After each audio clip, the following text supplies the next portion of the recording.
center, and so you can follow the impulse. And if, whatever happens, you still know who you are at that deep level.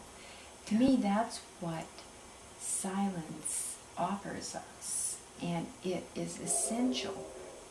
I know that I've heard you say this, the inner work is as essential as the outer work. The outer work flows from within. I've often thought, since I've studied the external cosmogenesis, how we're looking at it from the outside, the origin of the universe, earth, life, animal life. The subjective aspect of evolution is the internal experience.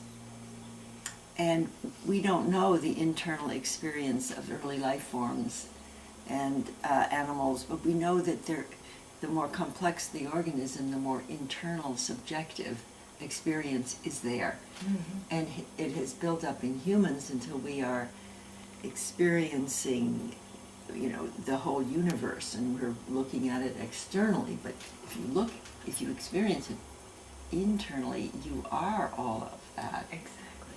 And the depth of the silence possible for, let's say, a universal human consciousness is huge. I mean, we have the knowledge to deepen the silence. Mm-hmm. In some respects, mm-hmm. because this story gives us a deeper knowledge.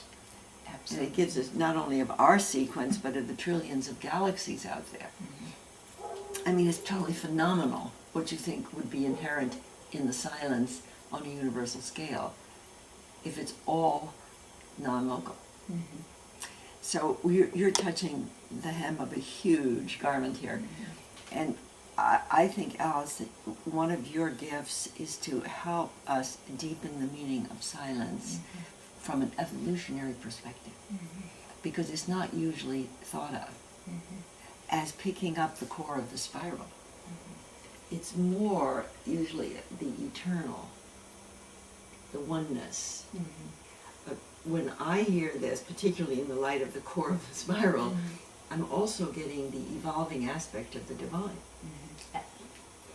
And so we have an evolving God, an evolving divinity. Well, I've just been talking with Andrew Cohen. Absolutely. And for him, that's why I think he's such a wonderful teacher.